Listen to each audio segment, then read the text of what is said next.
আসসালামু আলাইকুম। তাহমিনাস লাইফ ক্যাপচারে আপনাদের সবাইকে স্বাগতম। কেমন আছেন আপনারা সবাই? আমরা সবাই আলহামদুলিল্লাহ ভালো আছি। চলে এলাম বরাবরের মতো নতুন আরও একটি ব্লগ নিয়ে। আশা করছি শেষ পর্যন্ত সবাই সাথেই থাকবেন। আর আজকের ব্লগটা আমি শুরু করছি রাত থেকে। তো রাতের জন্য রান্না করছি, মানে খিচুড়ি রান্না করছি, সেটা তো আপনারা দেখেই নিয়েছেন। তো আজকে আর খিচুড়ির কোনো রেসিপি দিচ্ছি না, রান্নাটা প্রায় হয়ে এসেছে। তো এই পর্যায়ে এসে আপনাদের সাথে শেয়ার করছি।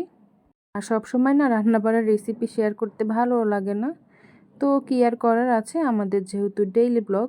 তো ডেইলি ব্লগে দেখা যায় আমরা গৃহিণীরা রান্না বাড়ার কাজেই বেশিরভাগ সময় ব্যস্ত থাকি, আর বেশিরভাগ সময় রান্নাটাই আপনাদের সাথে শেয়ার করা হয়।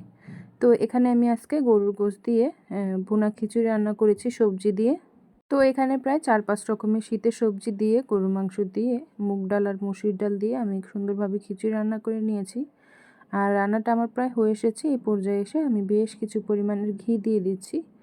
পোলাও, বিরিয়ানি, খিচুড়ি যাই রান্না করি না কেন, ঘিয়ের গ্রানটা স্ট্রং হতে হবে, নয়তো জান্নাতের বাবা খেতে তেমন পছন্দ করে না। তাই এগুলো যখনই রান্না করি ঘি তো দিতে হবেই, আর একটু বেশি পরিমাণেরই দিতে হয়।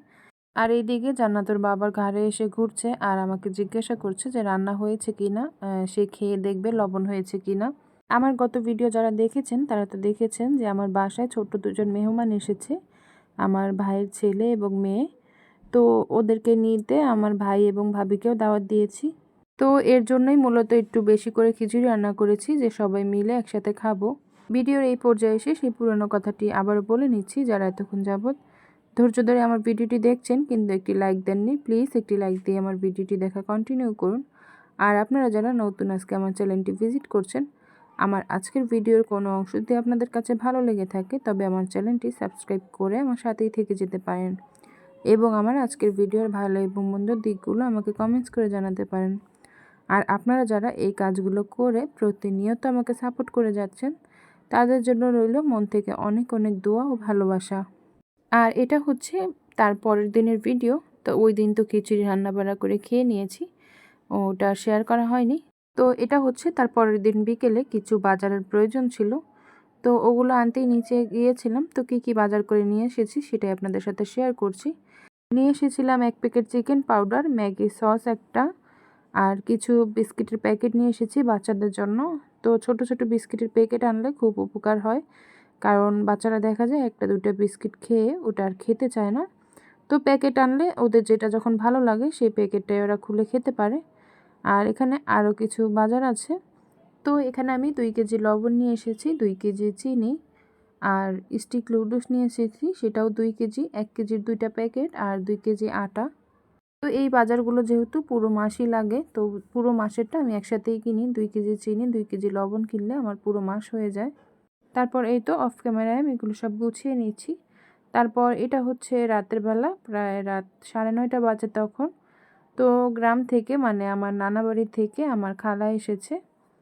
তো উনি গ্রামের থেকে কি নিয়ে এসেছে আমাদের জন্য সেটাই আপনাদের সাথে শেয়ার করছি।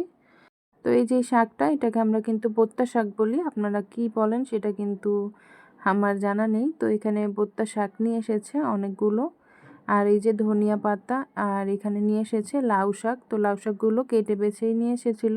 আর এই তো মোটামুটি 1 ব্যাগ পেঁয়াজের পাতা নিয়ে এসেছে, এগুলো পেঁয়াজ সহই পেঁয়াজের পাতা। তো এগুলো কিন্তু ঢাকা কিন্তু এখন তরকারির দাম খুব কম, তারপরেও গ্রাম থেকে নিয়ে এসেছে। এটা ছিল আমার নানি, আমার মামা মামি, খালাদের ভালোবাসা।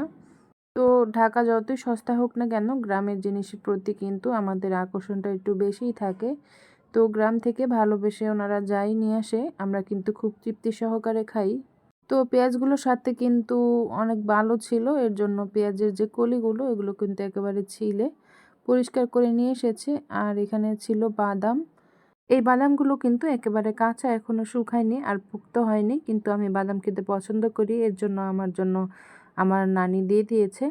তো আরও এখানে ছিল বেগুন, একটা লাউ, আর কাঁচামরিচ, একটা মিষ্টি কুমড়া, আর ওই তো এইগুলো হচ্ছে কি বলে কচুরমুখী, শুকনা যে কচুরমুখীগুলো হয় ওগুলো। তো এখানে কিন্তু শেষ নয়, এখানে আরও দিয়ে দিয়েছে কালিজিরা কিছু পরিমাণের, আর তিসি। আর সাথে করে নিয়ে এসেছে বেশ কিছু পরিমাণের আলু। আলুগুলো তো দেখে আমি পুরো অবাক হয়ে গেছি যে এতগুলো আলু আর এতগুলো তরকারি উনি একা কীভাবে নিয়ে এসেছে। তো কষ্ট তো অনেক হয়েছে, তারপরেও বোন আর ভাগ্নির জন্য নিয়ে এসেছে।